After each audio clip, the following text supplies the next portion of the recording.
Samani yako umesema jina unaitwa nani? Abiudi Siegfried Mteja. Abiudi Siegfried Mteja. Mama yetu anaitwa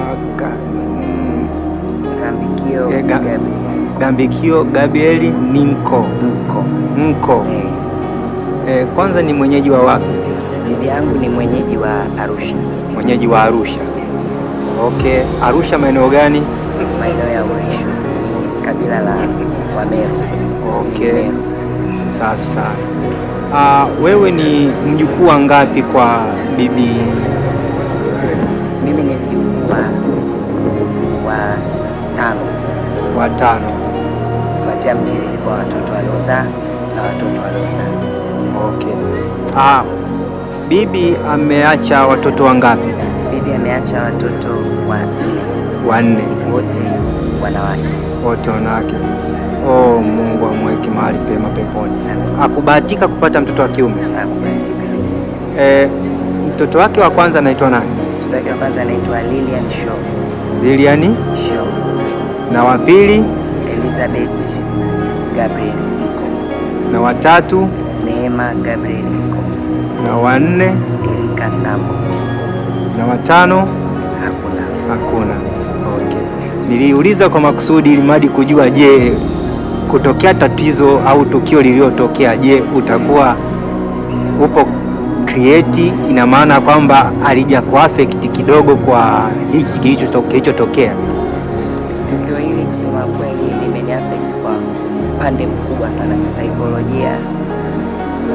In everything nimeumia sana, lakini pia ninamshukuru Mungu kwa ajili ya kumleta duniani bibi, kwa sababu so far bibi alikuwa ni kama mama yangu. Aliishi na mimi kwa takriban miaka karibia yote tangia nizaliwe mpaka sasa hivi niko hapa. Nilikuwa nakaa na bibi. Mamangu alikuwa ni mfanya biashara, anasafiri anaenda nchi za mbali. Nilikuwa nikibaki na bibi most of the time. Tumecheza, tumekula, tumekunywa, tumeenda kanisani, tumesali, tumeimba. Mimi na yeye siku zote tumelala wote, tumeamka, tumekunywa chai. So kitendo cha mimi nilikuwa shule, kitendo cha kusikia bibi amekwisha kufariki kiliniumiza sana, lakini pia kuna nafsi kaniambia mshukuru Mungu kwa kuwa nafsi zote zitapita katika step hiyo au nafasi hiyo. Kwa tujiandae na tuwe na moyo safi. Asante sana. Na labda kwa swali lingine la mwisho ambalo nilipenda kujua, wajukuu mpo wangapi? Wajukuu tunakaribia, nikianza kuhesabu tuko wajukuu 6. Okay. Na wewe ukasema ni mjukuu wangapi? Mimi ni mjukuu wa 5. Wa 5. Vizuri. Kwa elimu sasa hivi wewe upo una elimu gani? Niko kidato cha 4 sasa hivi. Unasoma shule gani? Hela 6 secondary school. Okay, vizuri sana. Nimeona ukiimba vizuri sana msibani pale. Je, wewe ni mwimbaji? Ndio. Unajihusisha labda kwenye kwaya ya namna gani au upo kwenye kikundi? Niko kwenye kwaya ya shuleni pale kanisa la KKKT Hela 6 pale. Tuna kwaya yetu, mimi na marafiki zangu tunaimba, na kipawa hiki cha kuimba alinifundisha marehemu. Okay. Yeye alikuwa ni mwimbaji? Yeye alikuwa ni mwimbaji, ameimba Magomeni, ameimba Mikocheni 2 Assemblies of God. Pale kwa Wakatale? Ndio, pale kwa Wakatale. Nimekuwa nikihudhuria eneo lile. Okay. Alikuwa mzee wa kanisa pale. Hata hapa alikuwa mzee wa kanisa na mumewe aliimba hapa. Okay. Vizuri sana. Bibi ameacha kitu kizuri sana. Na nafikiri kuna kitu unajivunia hata kwa wakati huu akiwa hayupo. Ni kipi hasa unachojivunia alichokuachia? Najivunia kwa sababu bibi ameniachia Mungu. Naam. Ameniachia kumjua Mungu, ameniachia misingi ya kibiblia.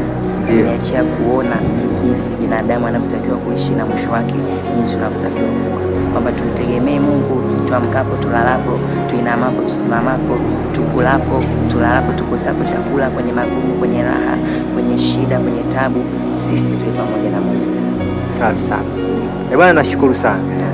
Tuko pamoja. Umesema jina unaitwa? Abiudi Siegfried Mteja. Abiudi. Tafurahi nikikupata tena kwa wakati mwingine. Mimi ni Songa Media. Channel yangu YouTube utaikuta kwa Songa 5 Media. Pia tunahusika na swala la mapambo kama hivi, pamoja na kina Matthew tunajumuika katika swala la mapambo. Kwa hiyo tunafanya decor, na pia zaidi ya yote hata swala la video kama hizi tunachukua na kutengeneza na kuwarudishia sometime walengwa kwa ajili ya kuzidi kuboresha kazi zetu kiujumla. Mimi nikuchukua nafasi hii kwa kusema asante Abiudi, tukutane tena kwa wakati mwingine. Asante.